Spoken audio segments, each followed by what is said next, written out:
Bendito é o nome do Senhor. Então nós vamos falar nessa noite sobre a importância de nós guardarmos a fé. Vamos iniciar então a mensagem de hoje a partir do capítulo 3 de Hebreus. Vamos ler inicialmente os versículos de 12 a 14. Nos diz assim a palavra do nosso Deus: Irmãos, tende muito cuidado para que nenhum de vós mantenha um coração perverso e incrédulo, que se afaste do Deus vivo. Pelo contrário, exortai-vos mutuamente todos os dias, durante o tempo que se chama hoje, de maneira que nenhum de vós seja embrutecido pelo engano do pecado. Porque passamos a ser participantes de Cristo, desde que, na realidade, nos apeguemos até o fim à fé que nele depositamos desde o início. Amém? Glória a Deus. Podeis assentar. Então nós queremos compartilhar hoje essa mensagem para dar ênfase na importância de nós guardarmos a fé.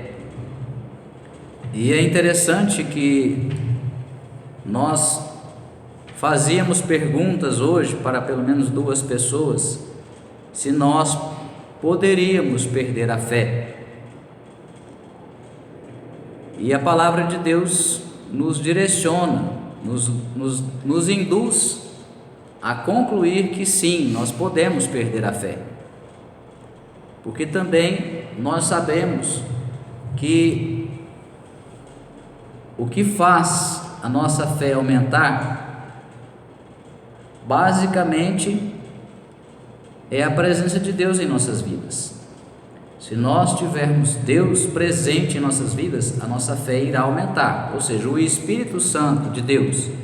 Porque pela palavra de Deus nós sabemos que nós podemos entristecer o Espírito Santo e nós podemos também apagar ou extinguir o Espírito Santo. Nesse sentido, o Espírito Santo, quando a Bíblia faz referência em apagar ou extinguir o Espírito Santo, a comparação que é feita dele, do Espírito de Deus, é com o fogo.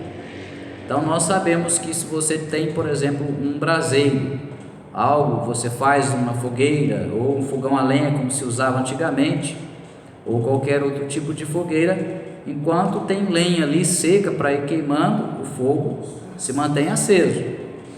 Quando a lenha vai se queimando, vai se acabando, você precisa renovar a lenha, você precisa de colocar mais lenha para aquele fogo permanecer aceso. Amém? Então, essa renovação, na verdade, não é propriamente nós que fazemos, é o próprio Deus quem faz, mas tudo o que nós fazemos no que diz respeito à nossa vida aqui na terra depende de uma participação nossa, seja para o bem, seja para o mal, até mesmo na questão do pecado. O pecado, nós sabemos que depende da participação humana. Muitas vezes as pessoas pensam que o pecado ele só irá se consumar por causa do diabo. É bem verdade que o diabo ele é o tentador. O papel dele, a vontade dele, o desígnio dele é nos induzir a pecar. E foi assim desde o princípio, lá com Adão. E depois também nós temos várias outras demonstrações de que ele realmente nos tenta. Houve também a tentação de Jesus. O próprio Satanás tentou a Jesus quando ele foi levado pelo Espírito Santo para o deserto, e ele já foi conduzido pelo Espírito de Deus para o deserto exatamente para ser tentado. O propósito, o objetivo principal é para que Jesus passasse por aquela prova ou por aquelas provas durante aqueles 40 dias. Logicamente que não foi o único objetivo, mas um dos objetivos foi esse. Então nós precisamos compreender que em tudo que nós vamos fazer tem a nossa participação. Tem coisas que Deus faz independente de qualquer ação humana. Mas a grande maioria das situações da nossa vida nós tem que ter a nossa participação. Tem a parte que é de Deus e tem a parte que é do homem.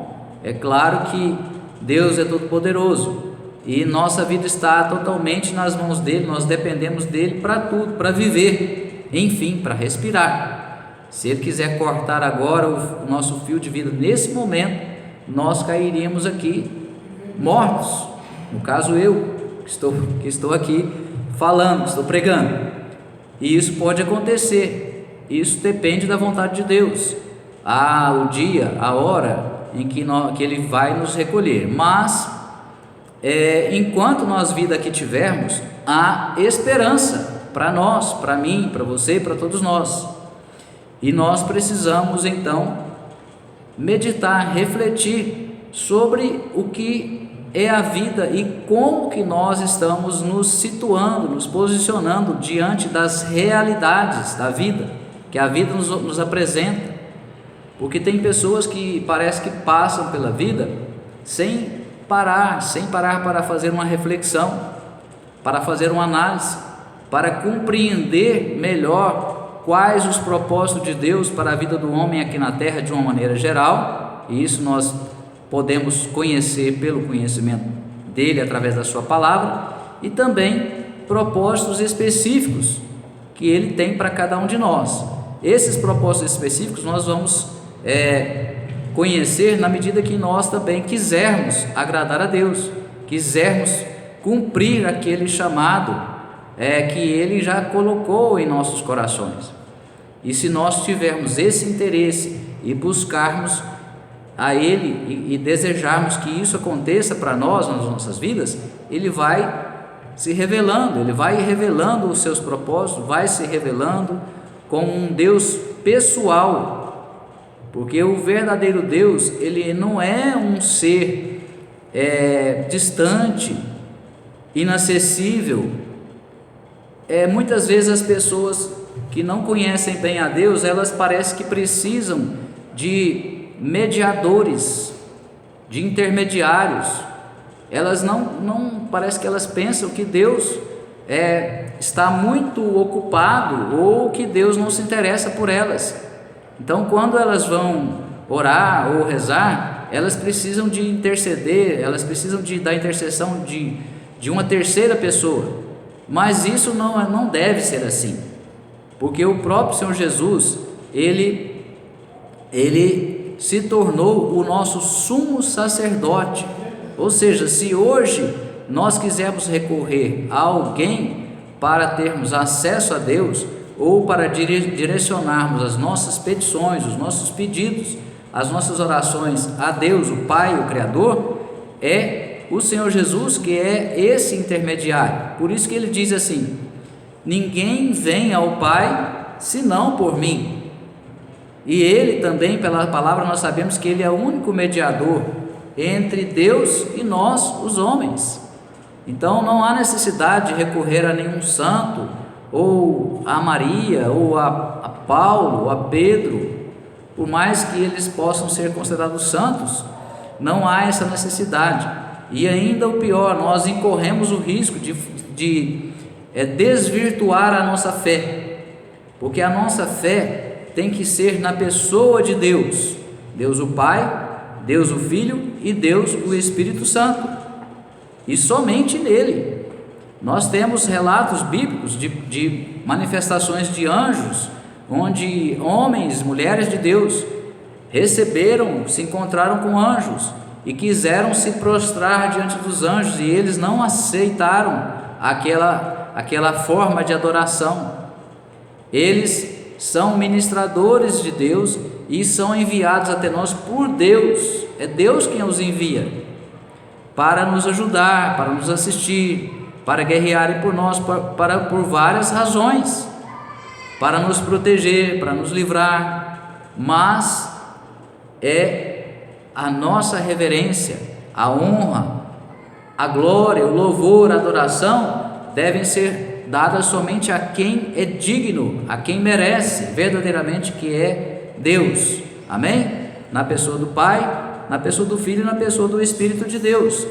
Então, se nós queremos manter a nossa fé, ou até que ela aumente, nós precisamos manter, como nós usávamos a comparação do fogo, manter esse fogo, essa chama acesa, viva, e esse colocar de lenha ali na fogueira, como nós falávamos, ou no fogão, esse papel é a parte que nos incumbe. E como que nós vamos conseguir isso? Como que nós vamos fazer isso agora, trazendo para a nossa realidade? Como homens e mulheres de Deus, através das nossas orações, através de uma vida de orações, através de uma vida de comunhão com Deus, de leitura, de meditação, de estudo da palavra de Deus. Porque quando nós reservamos tempo para ler a Bíblia, para meditar nas Escrituras, nós estamos agradando a Deus, porque nós estamos mostrando que nós temos interesse nele. Amém? Deus, ele não está aqui presente o tempo todo para conversar conosco. Pode, em algumas situações, Deus falar diretamente comigo, conosco, com cada um de nós? Pode. Isso depende da nossa comunhão com Ele, depende da nossa fé, da nossa confiança nele e na sua palavra, e depende dele também, dele querer. A última palavra é sempre de Deus, é Ele que vai determinar, mas nós podemos pedir para que Ele fale conosco, para que Ele nos traga uma resposta, e Ele pode trazer de várias formas, inclusive falar conosco diretamente, até em voz audível, mas na maioria das vezes Ele fala causando em nosso espírito uma impressão. Nós temos um discernimento espiritual. Essas coisas são difíceis de explicar para quem nunca teve tais experiências. Se a pessoa nunca teve, ela não vai conseguir entender facilmente. É preciso viver, é preciso experimentar a maneira como Deus fala conosco, até mesmo revelações proféticas. Muitas vezes nós não conhecemos uma pessoa, nos encontramos com aquela pessoa pela primeira vez, nunca vimos, não sabemos nada da vida dela, e Deus traz algum pensamento na nossa mente, traz algo sobre a vida daquela pessoa, para que nós possamos ser instrumentos dele, para falar com aquela pessoa, para transmitir uma mensagem, um recado para aquela pessoa. E na grande maioria das vezes, quando nós estamos em comunhão com Deus, acontece uma comprovação, que nós chamamos de testificação, ou seja, a pessoa admite que realmente aquilo que foi revelado é revelação do próprio Deus, algo muitas vezes que ela pensou, nem sequer falou, ou algo que ela estava orando e buscando uma resposta de Deus. Então Deus vai falando conosco de várias formas, e nós precisamos então alimentar a nossa fé. A nossa fé vai crescer na medida em que nós conhecermos mais a Deus, porque ter fé em Deus tem dois aspectos fundamentais que nós precisamos compreender bem, em relacionado à fé. Nós podemos ter fé em Deus, a pessoa pode ter fé em Deus e talvez não ter fé na sua palavra. A grande maioria das pessoas que você conversar, que você conhecer, se perguntar: você tem fé em Deus? A pessoa diz: sim, eu tenho. A grande maioria, dificilmente você vai encontrar alguém que fale que não tem fé em Deus. Talvez um ateu, não é? Ou então uma pessoa que ela está muito desanimada da vida, ela já perdeu a esperança em tudo, para talvez falar que não, mas a maioria das pessoas vai falar. Tanto assim que às vezes a pessoa não passa uma vida inteira sem querer saber de Deus. Aí na hora da necessidade, na hora da enfermidade, na hora que vem uma doença grave, um problema sério, aí ela se lembra e ela recorre a Deus, porque ela crê que Deus existe. Amém? Mas outro aspecto é crer na sua palavra. Se creio em Deus, eu preciso crer na sua palavra, sem duvidar. De Gênesis a Apocalipse, é a palavra de Deus, é a Bíblia Sagrada. Então, se tem alguma coisa na Bíblia que eu não consigo entender, eu preciso procurar o entendimento, alcançar o entendimento. Mas mesmo que eu ainda não esteja entendendo, é necessário crer, porque como que eu vou obedecer a uma ordenança de Deus, um mandamento de Deus, uma instrução, um conselho de Deus, que está na sua palavra, que é a Bíblia Sagrada, se eu não tiver fé, se eu não crer que essa é uma palavra de Deus, que é a expressão da vontade de Deus, que é a expressão dos desígnios, dos propósitos de Deus para conosco, para comigo. Então nós precisamos entender bem isso, porque quando nós passamos a depositar fé mesmo na palavra de Deus, na Bíblia Sagrada, nós vamos também nos interessar em conhecer mais, em examinar mais as Sagradas Escrituras, porque nós sabemos que é através desse conhecimento é que nós nos alimentamos. A palavra, o Senhor Jesus mesmo falou, comparando a palavra com um alimento espiritual: nem só de pão viverá o homem, mas de toda a palavra que procede da boca de Deus. Amém? Então essa é a palavra que procede da boca de Deus, porque ela é inspirada pelo próprio Deus. Amém? Então nós precisamos ter fé. A fé, nós já falamos sobre isso anteriormente. A fé é uma porção de fé, todo homem nasce com ela, porque se Deus não concedesse essa pequena porção de fé, ninguém poderia crer em Deus, porque Deus é Espírito. Você não vê a Deus, você não toca em Deus, Ele é imaterial. Então, isso, então nós precisamos crer. Então é pela fé. Isso que significa fé, crer e confiar. Se eu creio, eu preciso confiar. E como que eu posso aumentar a minha fé ou aumentar a minha confiança em Deus? Conhecendo melhor a Ele. E à medida que eu vou conhecendo, tendo interesse em conhecê-lo melhor, Ele também vai se revelando mais e mais a mim, a você, a nós. E aí o nosso relacionamento com Deus vai se tornando mais íntimo, mais próximo. Nós vamos querendo cada vez mais, porque é tão maravilhoso, esse Deus é tão maravilhoso, e o que Ele faz também é tão maravilhoso, que nós vamos cada vez mais aumentando a nossa vontade de ter mais relacionamento, de nos tornarmos mais próximos de Deus. Amém? Veja agora, nós vamos ler ainda em Hebreus, no capítulo 3, os versículos 7, depois do 15 ao 18. Diz-nos assim a palavra do nosso Deus, no 7: assim como proclama o Espírito Santo, hoje, se ouvirdes a sua voz. Nós pensamos esse versículo 7, porque vai ser repetido aqui agora no 15. Nós queríamos ler o 7 somente para dar ênfase que é o Espírito Santo que está falando. Olha só, hoje como proclama o Espírito Santo. Aliás, assim como proclama o Espírito Santo, hoje se ouvirdes a sua voz. Aí vamos para o 15. Por essa razão é que se afirma: hoje, se ouvirdes a sua voz, a voz do Espírito de Deus, conforme nós vemos no 7, não endureçais o vosso coração, como ocorreu na rebelião. Essa rebelião é a rebelião que aconteceu lá no deserto, com o povo quando estava no deserto. Ora, quem foram os que ouviram e se rebelaram? Não foram todos os que saíram do Egito, guiados por Moisés? E contra quem Deus se manteve irado por 40 anos? Não foi contra aqueles que pecaram, cujos corpos tombaram mortos no deserto?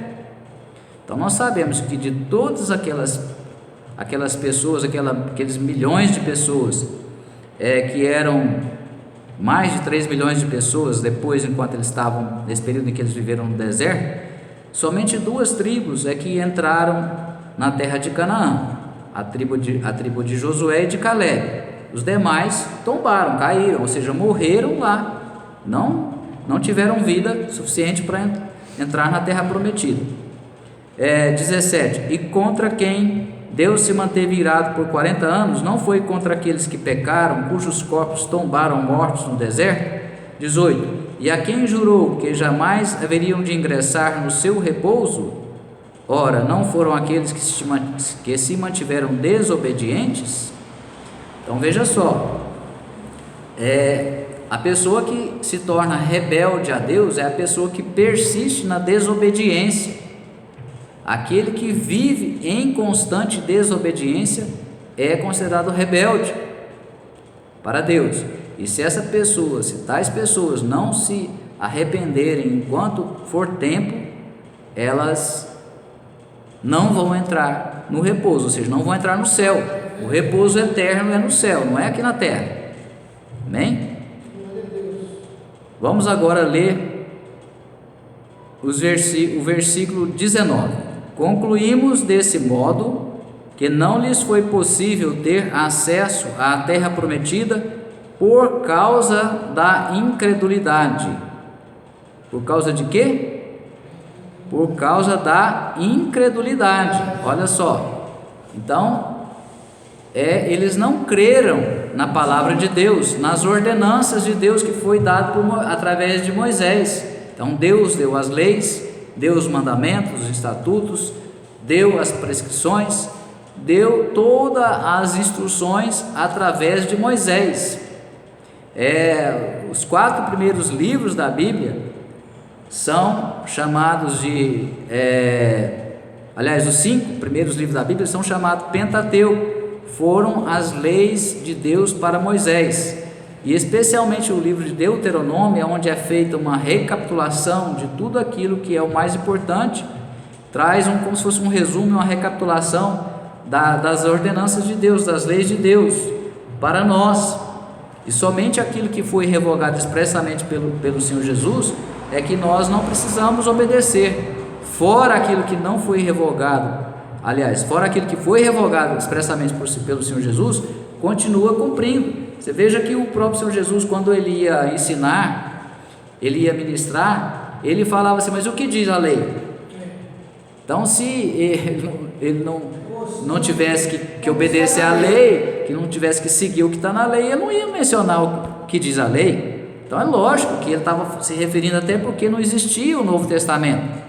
O Novo Testamento foi criado, foi formado depois da vinda do Senhor Jesus, através do ministério, dos ensinamentos do Senhor Jesus, que iniciou a se escrever os livros que compõem o Novo Testamento. Amém? Veja em 2 Timóteo, no capítulo 4, verso 7.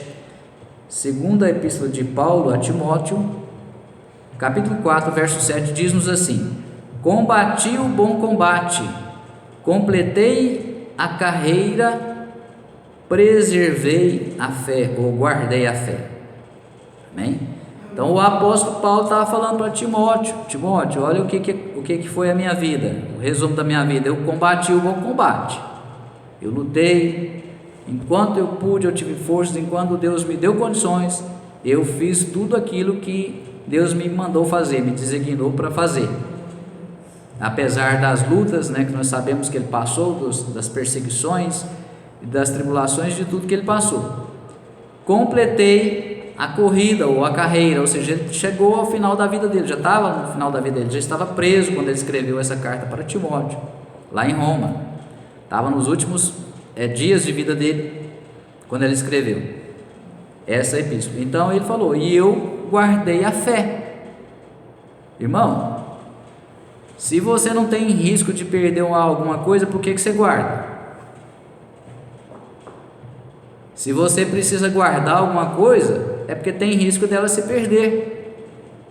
Então, se ele falou: eu guardei a fé, é porque nós precisamos guardar a nossa fé. E como é que a gente faz para guardar a fé?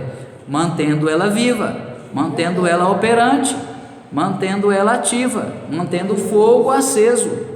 Amém? Então é assim, e nós precisamos cada vez mais que a nossa fé aumente. Por que nós precisamos que a nossa fé aumente? Porque nós precisamos crer em tudo que Deus diz. Em primeiro lugar, para crer, eu preciso conhecer. Então, se eu não conheço tudo ainda, eu preciso conhecer, porque nós podemos saber que nós precisamos prosseguir em conhecer. Também confirmamos isso pelo que está na própria palavra, em Oséias, no capítulo 6, no verso 3. Oséias 6, 3 diz assim: conheçamos e prossigamos em conhecer ao Senhor. Conheçamos e prossigamos em conhecer ao Senhor. Como a alva, a sua vinda é certa, e Ele descerá sobre nós como a chuva serôdia que rega a terra.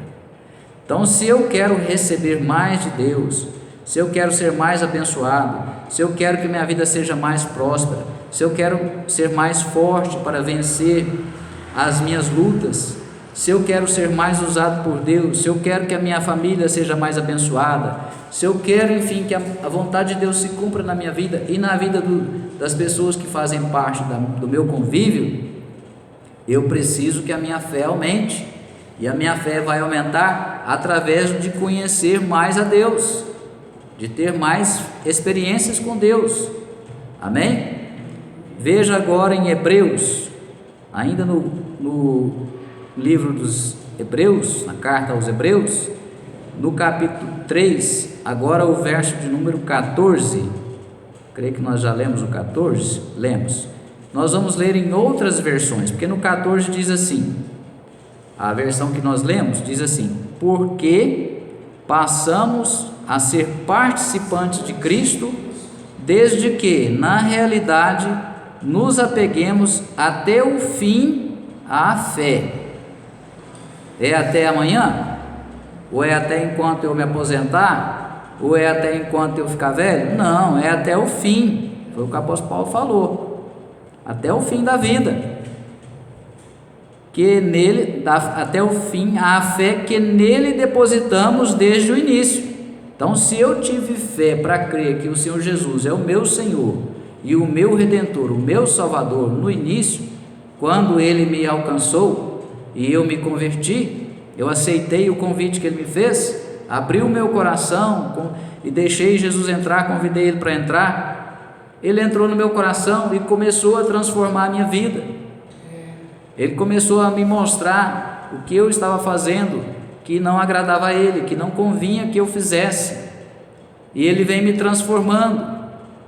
E aí a pessoa que ela talvez tenha muito tempo de caminhada com Cristo, ela incorre num risco de pensar que está bom, que ela já fez tudo o que precisava, que ela já trabalhou demais, ou quem sabe que ela está cansada, ou quem sabe que não vale a pena porque não tem gratidão da parte das pessoas, não tem reconhecimento. Enfim, nós podemos encontrar motivos, justificativas para desistir, e o homem é muito voltado para se acomodar. Uma das coisas terríveis que mais prejudica o homem é o comodismo. A pessoa pensa que já está bom, que ela já fez muito, que agora ela não precisa fazer mais nada, que não vale mais a pena. Enfim, ela vai arrumando justificativas, ela vai arrumando, apontando para ela mesma, para se convencer de que agora ela não precisa mais trabalhar. Mas é interessante que o Senhor Jesus falou assim: meu pai trabalha até hoje. É interessante, né? Deus, o Criador de todas as coisas, Ele trabalha até hoje, e nós queremos descansar, nós queremos parar. Isso. Olha só, nós vamos ler agora em outras versões, como nós falamos. Nós vamos ler aqui na nova versão, na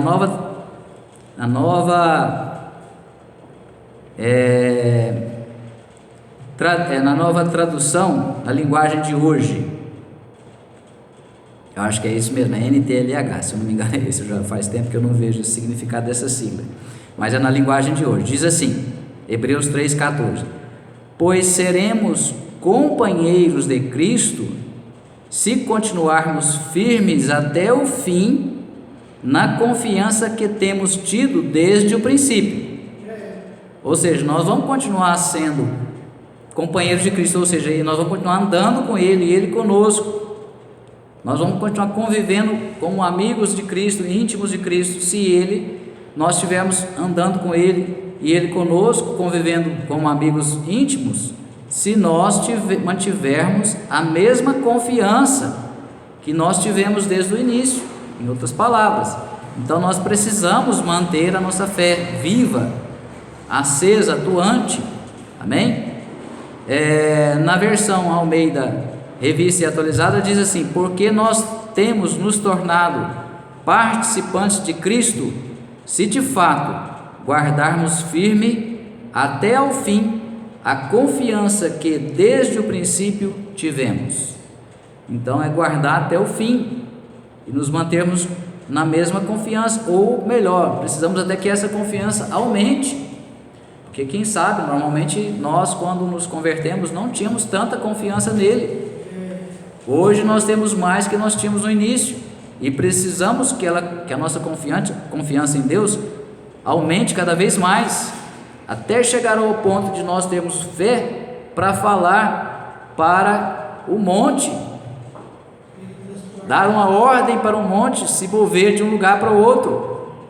Essa foi a fé, o tipo de fé que Jesus falou que os seus apóstolos deveriam ter, e é para nós também, se nós queremos que realmente Deus faça diferença nas nossas vidas. Na NVI diz assim: pois passamos a ser participantes de Cristo, desde que de fato nos apeguemos até o fim à confiança que tivemos no princípio.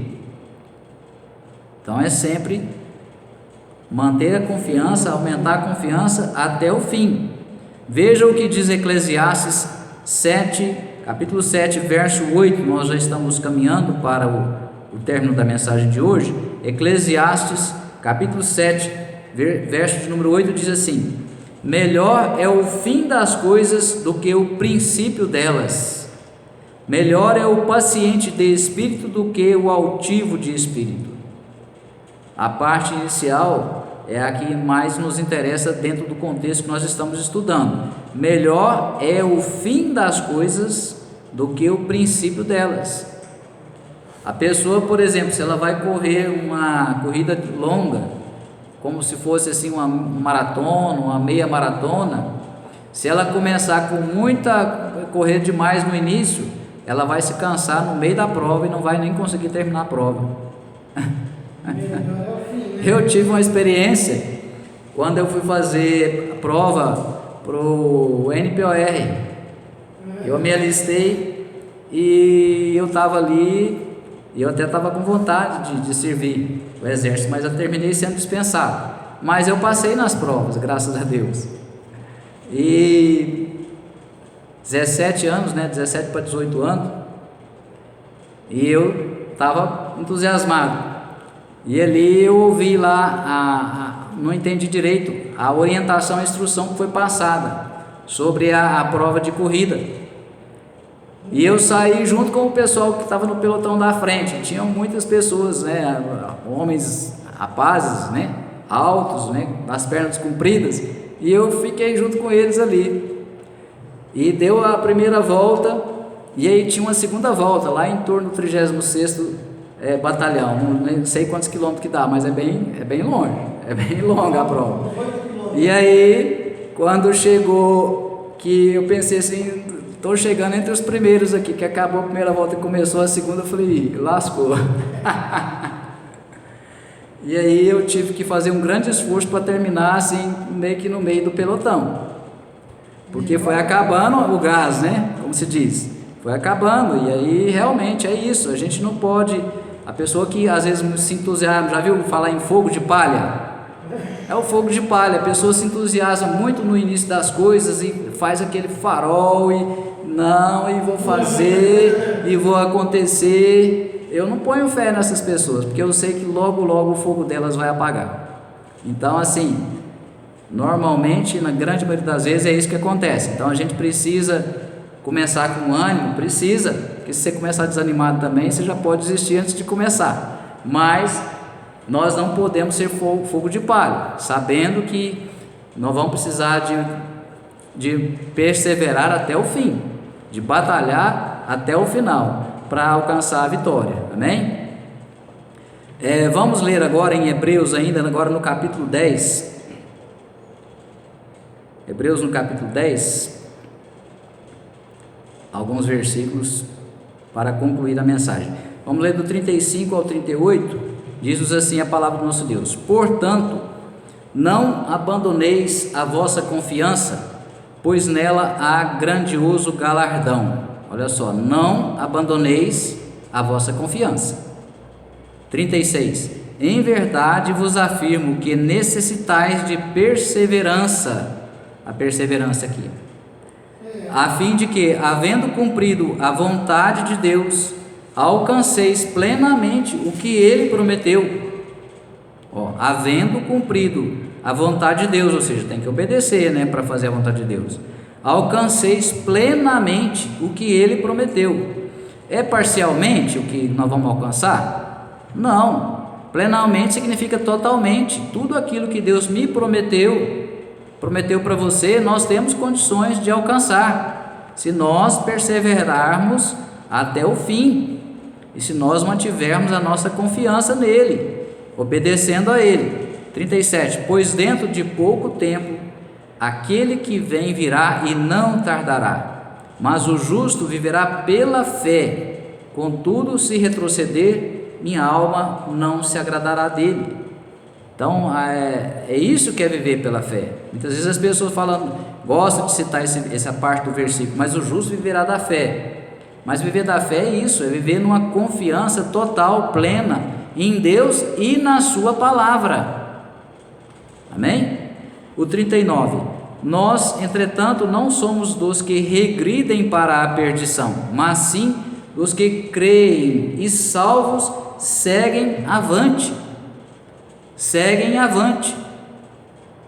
Amém? Seguem avante. Não é parar, não, é seguir avante. Nós vamos ler o último versículo para nós finalizarmos então, em Jeremias 29, 11. Diz-nos assim a palavra do nosso Deus: porquanto somente eu conheço os planos que determinei a vosso respeito, declara Yahvé, planos de vos fazer prosperar e não de vos causar dor e prejuízo, planos para vos dar esperança e um futuro melhor. Amém? Então esses são os planos de Deus para nós, de maneira geral. Nós vamos repetir, Jeremias 29, 11. Porquanto somente eu conheço os planos que determinei a vosso respeito. Só Deus conhece. Muitas vezes Ele vai revelando para nós, conforme nós dizíamos antes. Ele vai revelando alguns planos para nós, nem todos, e tem alguns que Ele revela mais adiante, em outra etapa das nossas vidas. E tem alguns que nós não vamos entender completamente nessa vida, só quando nós estivermos no céu. Porquanto somente eu conheço os planos que determinei a vosso respeito, declarei Yahvé, planos de vos fazer prosperar e não de vos causar dor e prejuízo, planos de vos dar esperança em um futuro melhor. Então o melhor está por vir, se nós estivermos vivendo de acordo com a vontade de Deus, se nós estivermos vivendo para que os planos dele se cumpram nas nossas vidas. Amém? Glória a Deus. Então essa foi a mensagem do nosso Deus para nós nessa noite. Vamos agora fazer uma oração para Deus colocar essa palavra nos nossos corações e para que essa palavra se torne viva, rema para nós, e para que ela venha caindo em uma boa terra, ser frutificada, que ela venha frutificar, dar frutos em nós e produzir efeitos de nos transformar, de aumentar a nossa fé, a nossa confiança em Deus e nos dar o ânimo que nós precisamos para perseverar até o fim, em nome do Senhor Jesus. Amém? Glória a Deus.